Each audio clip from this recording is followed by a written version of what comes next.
Dit is Music Runs the World, de podcast voor muziekindustrie insiders. Ik ben je host JP en hier proberen we samen de geheimen van de business te kraken, one conversation at a time. Van management tot live event, van publishing tot marketing. Welkom bij Music Runs the World. Maybe that's going to be the generation that we really gonna go in interaction with. They're gonna ask accountability. I really believe there is always a place for dialogue. Placemaking is actually you make place in your life, in your organization, in what you do for other voices and also for other perspectives.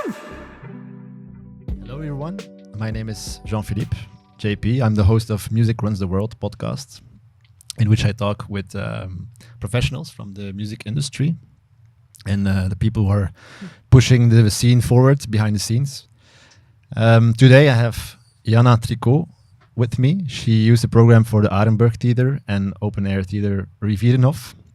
Is now working at MoMu, the Antwerp Fashion Museum. She has a great passion for music and culture and a lot of experience in fostering positive change in this industry. So without further ado, hi Jana, welcome to the podcast. Hi Jean-Philippe, thank you for the invite. Thank you for being here. We're at Dreamville camping. A lot of people here. It's a sunny day, but we have airco, so that's nice. For the people that don't know you, what is one thing you would say about yourself that describes you as a person? One thing. One thing, yeah. I have a master in Beyoncology. In what? Beyoncology is the science of Beyonce. Yes. Okay, I did not know that. Yeah. And where can you get that on the internet? In my own head. Okay, nice.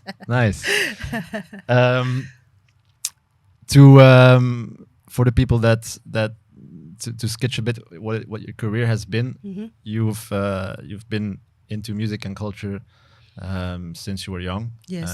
How did it become a professional thing, and how has your parcours been since then until now? I think because my older brother was at early age starting as a DJ and a promoter within the dance hall and the reggae scene. And when I was 12, I started to do the vestiaire for him and also the bar. So from a really young age, I knew that I would work in culture. But I think the big change was when I started the Education Sabatini. It's more like for people who want to work behind the scenes. And I think with when I was a youth programmer at CC Berchem, I think that was really the big start of my professional career, because before that it was more, of course it was professional, but it was I didn't know that I was working professional. I didn't know that your attitude was professional, but your income wasn't professional yet. Exactly.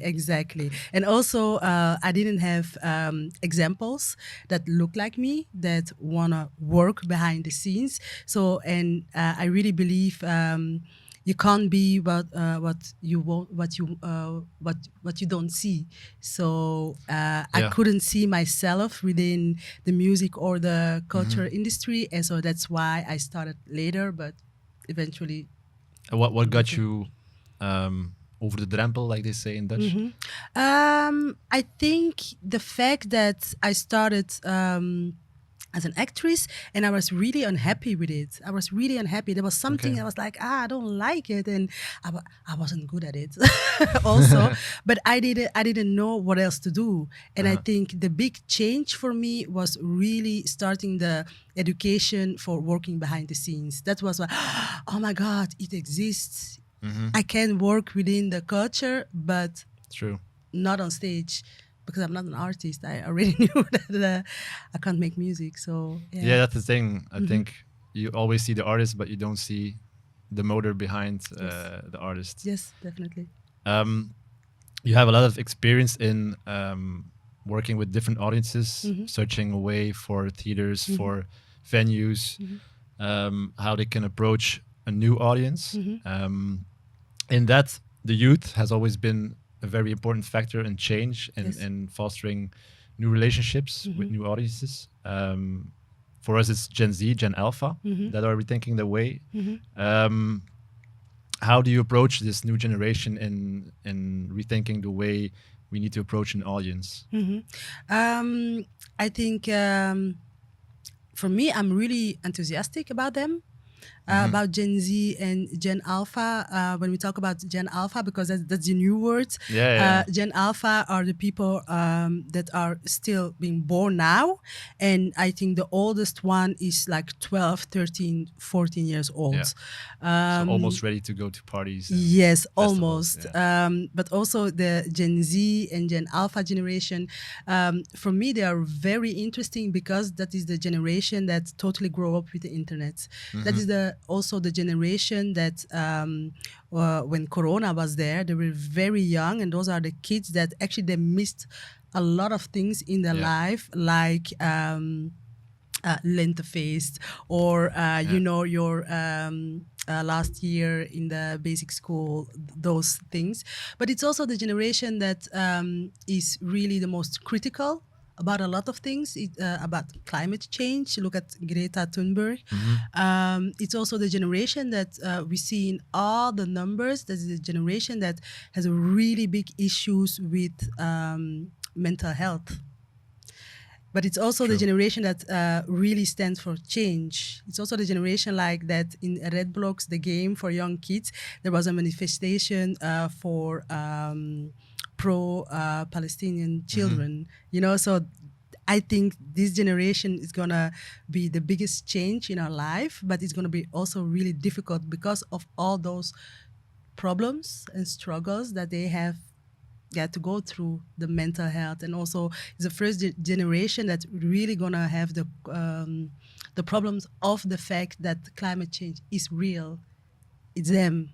But they're really demanding also the change from festival goers, like to be more sustainable, to meet those demands of the world that's changing. Yeah, and I think that is really interesting because maybe that's going to be the generation that we really gonna go in interaction with. Because like you said, that is the generation that they're gonna ask accountability about the festival if they're not, if they're doing greenwashing. Those youngsters are the first one that are gonna call out. Those are the people that maybe they're gonna send a mail like, yo, the toilets, why are they not non-binary? Or why there is no space to pray?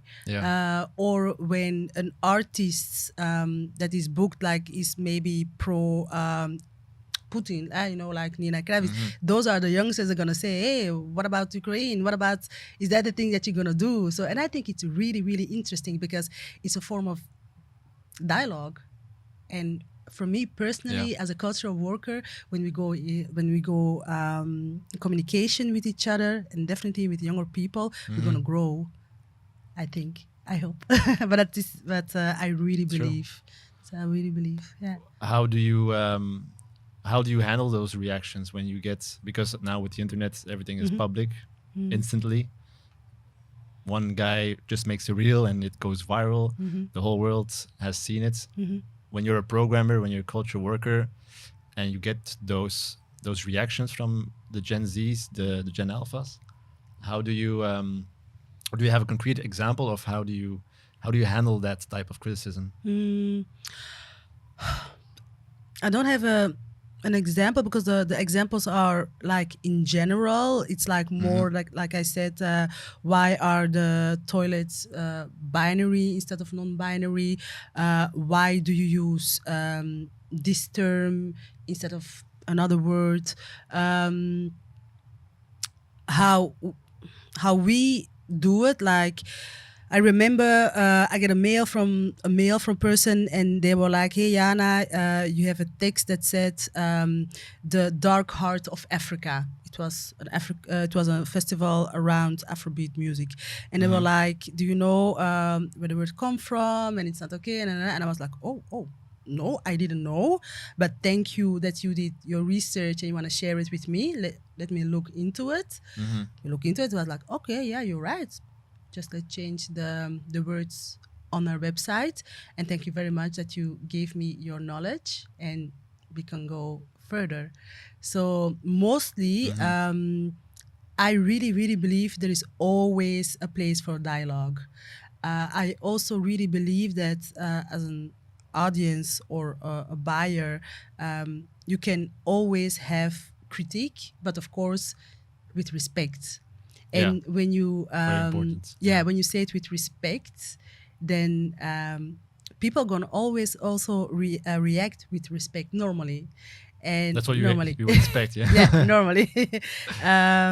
So, and if you're able to have an open communication, and if you're able to do an introspection within yourself as an organization, as a programmer, then I think things can go really well. Because sometimes you can say, oh wow, we didn't know that our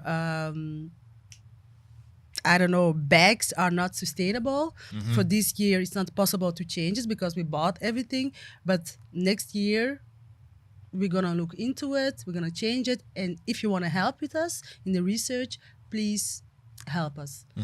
And so it's basically like just show that you want to do an effort to look into it. Because that's personally for me as well. Like if you can get it done, I mean, I don't mind as long as you show that you tried. Yeah. And of course, like you said, the festival has 1,001 things that needs to improve every Definitely. year. Yeah. So you need to pick your battles in that. Yeah. But but I think it's the difference is that it's really about an open attitude, an attitude that you really want to listen. Because like if someone as an organizer uses the N-word, just for example. Yeah. And people are like, hey, we don't use the N-word anymore. And can you, and as an organizer, you're like, all those woke people, and you can't say anything anymore. And all those Gen Zers and blah, blah, blah, blah, blah. That won't work. It won't work. I really believe that the first thing would be, oh, I didn't know. Why is it painful for you? Why isn't it painful for me?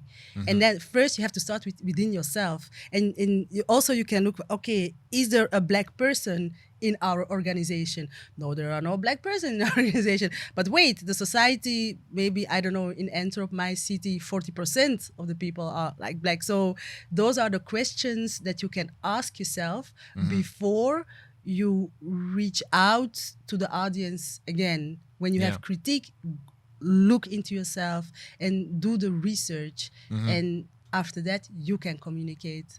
I think that is really the good way to go, or the right way to go. I agree. It's not the easy way to go. Definitely not. Definitely not, because then there is a point that you have to say as a programmer or organization, like, oh my God, I was wrong 5 years ago, or I didn't know that, and now I'm learning and I'm growing. So sometimes it can be painful for yourself, but it's okay, because when you realize it, then that means you're growing. And I think the audience really, really appreciate it. Yeah. Because you have a very positive attitude as a person, but you work in an organization, like you said. Like for you, when you work for someone or you work for an organization, how do you try and get the organization in that mindset? Is it something you work on internally as well? Yes, you have to. I think the first thing that I do is kind of an intern scan that you do to see and to pinpoint where everybody is. Like, do you know what cultural appropriation is? Yes, I know. What do you think about it? I don't believe in it. Why don't you believe in it? Why do you believe in it? If you don't know it, then I know, okay, ça va. We have a lot of work to do, but it's okay. So it's really good to know where everybody is in your company or organization, because a lot of people doesn't always know why some things are like really wrong or True. phobic or whatever, and it's not fair to go to them, you know, you're homophobic because you said the word Jeannette and blah blah blah whatever. No, the first thing is, hey, do you know why we don't use the word Jeannette anymore? Do you know what homophobic really mean? And then you go in conversation, and the person is learning, and then you go further. And I really believe that that should be the starting point of the change that you have to do, and then afterwards you can go and look into external help. If you already know, like, I know what cultural appropriation is, but I really want to go further in it, let's check external. There are a lot of consultancy people who can help you with it. There are a lot of books, there are a lot of things that you can do, but it's a thing that you have to do together as an organization, because otherwise, if I am the I don't know, the one that let's go, we're gonna do it, I really believe in a green environment and we're gonna do the climate change thing, and the others like whatever, I really don't believe it, but then it won't work. It's mostly really like work. We'll do it because we have to, or the government says now there's new law and you have to. Definitely. So and sometimes it's very very practical, like if you work in a venue, in a concert venue, and you want to go with youth that are autodidact, that never worked in a professional environment, but your technician guys doesn't know how to work with those youngsters, then it's also going to be difficult. So you have to also go to your technical team and ask, okay, today it's a different audience, it's different, and we want to do it because of that. We want to do it check, and then taking hopefully them back to school, but teaching the stuff that you never got taught in school. Definitely. Sometimes it's also like talking about why we don't do things like we did like 20 years ago, like a full male lineup. Why is it wrong? For a lot of people, they're like, but what's wrong with that? What's wrong with a full male lineup? But you have to explain that because of that, there are no changes for women. There is no... and the whole talk. So... it's shining light on perspectives. Definitely. But I follow the thing about dialogue, but it's hard to do. Especially when people are closed off, because a lot of the times, as you told me as well beforehand, is when you have critique or you say we need to change that, a natural person's reaction is go into defense. No, I don't want to. No, I don't want to. There's nothing wrong with Zwarte Piet. There's nothing wrong with Zwarte Piet. It's Flemish culture. Okay. There's always truth on both sides, you know, but it's finding that dialogue, like where do we meet in the middle and where it feels good for everyone. And I think it's also important to give the message that if you give other people more rights, or if you work more on safer spaces or a healthy environment, that doesn't mean that you gonna have less. A lot of people think that if you give I don't know, homosexuals more rights, that heterosexual will have less rights, but it's not. It's weird that that's a reflex for a lot of people. Even for myself, I recognize that sometimes. Like, why am I reacting like this? And then when you do that exercise, like, oh no, but it's fine. We can coexist. Definitely. And also, it's like when people say like, oh, the mascot of Agent, it's an indigenous American symbol. Indian. And if those people say to the people from Agent, hey, it's really not okay, because for us it's a sacred thing, it's a sacred, they're like, you want to take it from us. Nah, it's not like that. You can go in dialogue, and no one want to take something from you, but maybe you can use another symbol, the symbol that doesn't hurt a lot of people, and it's not your culture. Also, it's not your culture. So sometimes you told me a good story. Sometimes it also starts from having wrong perspectives.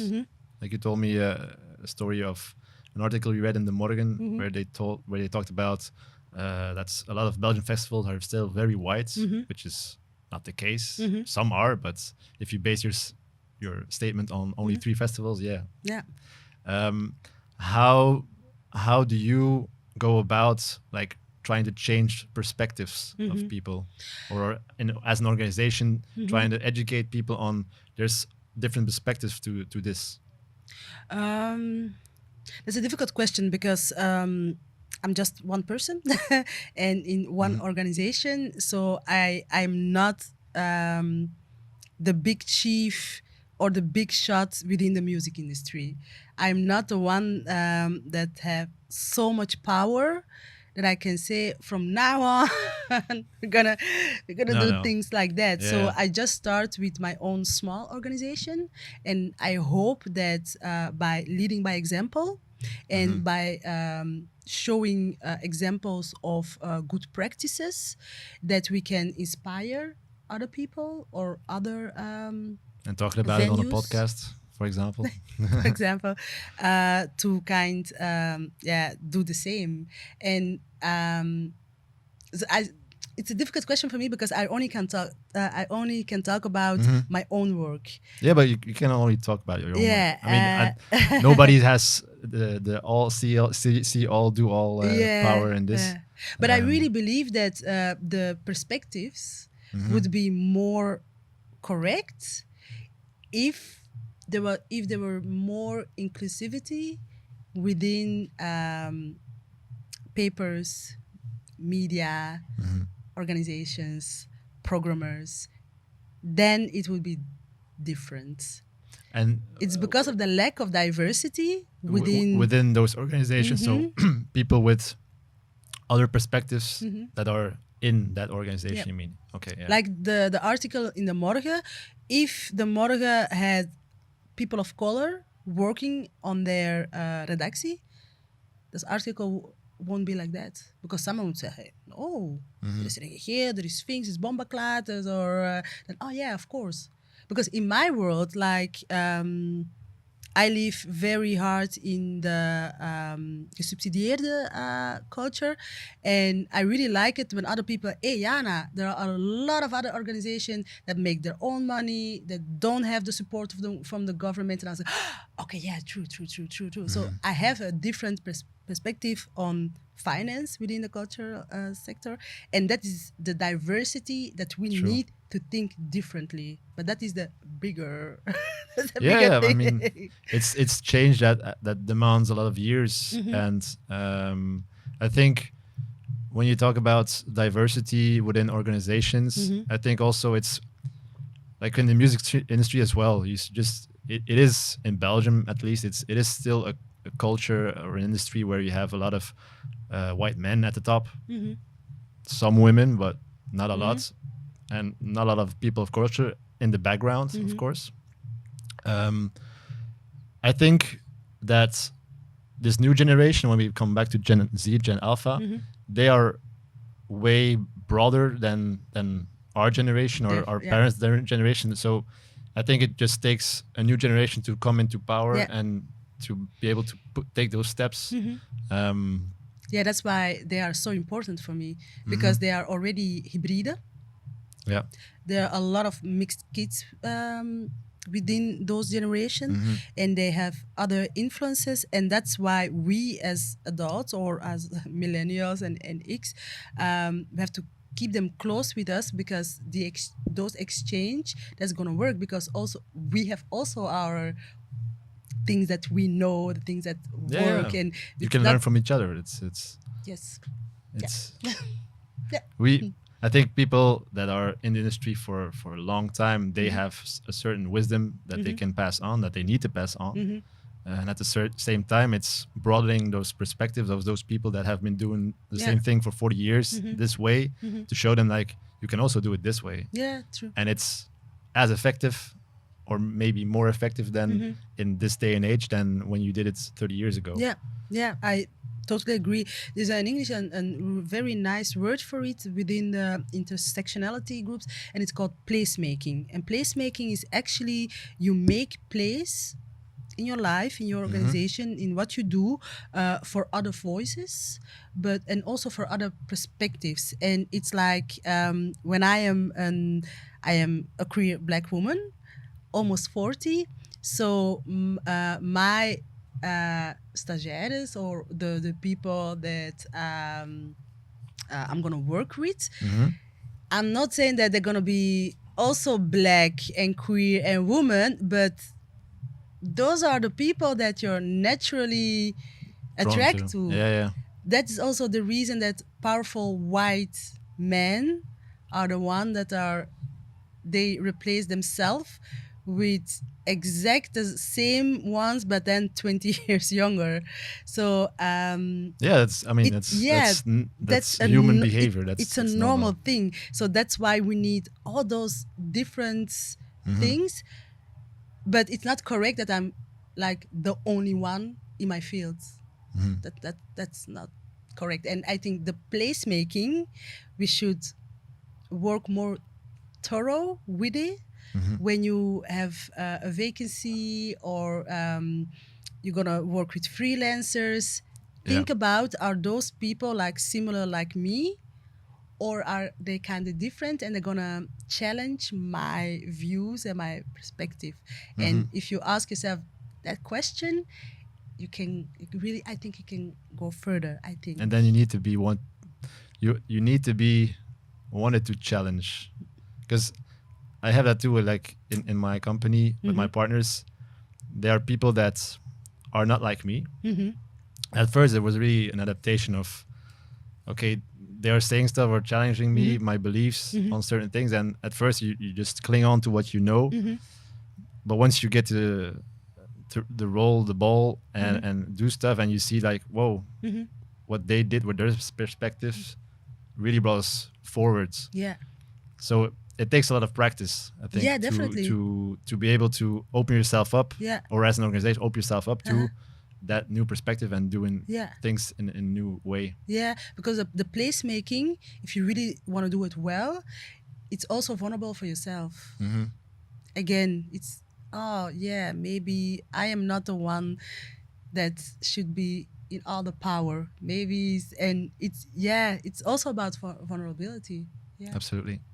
I always have this last question on the podcast, which is, if I were to able to give you a big bag of money here on this blue table, what would you invest it to help the cultural or the music industry forward? Yeah. I would like to, it's a lot of money or just a little? It's enough to make change. All right, okay. Then I think I would start a platform, especially for artist handlers, so for artist managing, because I see a lot of artist handlers. I don't know if they all have the skills to handle the artist in all their intersections. Like if you have an artist that is bigger, so heavyweight, maybe the artist is a Muslim, and maybe the artist is coming from without a high school degree. But you yourself, you did PXL, you did your stage with Vibe, maybe with Live Nation, maybe, you're really like in the classic things. And then I think that you're not the right person to represent the artist, because you can never know how they really, the oppressions that they have to deal with.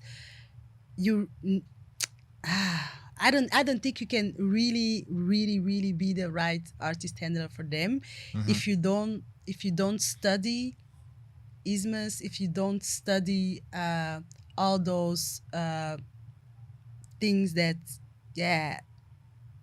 all those things that are not fair in the world. And I see that a lot of young people like Gen Z and Alpha, I talk about the mental health issues that there are, but we do we know a lot about mental health issues when you're artists Yeah. having that? What you gonna do? Just gonna say, go to the psychologue and that's it. But in the meantime, you pumping their agenda full of concerts. You're gonna say, no, we're gonna stop. Like for 2 years, you're gonna work on yourself and whatever. And I really would like to have a platform with artist handlers that are specialized in issues of modern day artists, because those issues are not new. Because No. everybody's like, that's your They new, so take woke. different forms, but it's Those are the things we just have now words for it. We are like, as a society, we are saying, actually it's not okay. That is the difference. But it's always been there within the music. It's always been there. Remember Elvis Presley? Remember R. Kelly? All that. It's always been there. Yeah. So, and I really, really would like to actually change the music industry by having artist handlers and managers that really, really, really are intersectional. I think it's that. Yeah. It's the first. Never had that answer. Thank you for that. No problem. Jana, thank you so much for coming here. It's a very special setting, so thanks for your input. It was a very fun conversation. No problem. And I wish you best of luck. Thank you. And thank you for the invite. And thank you, Tomorrowland. It's really nice to be here. Pow! Music runs the world.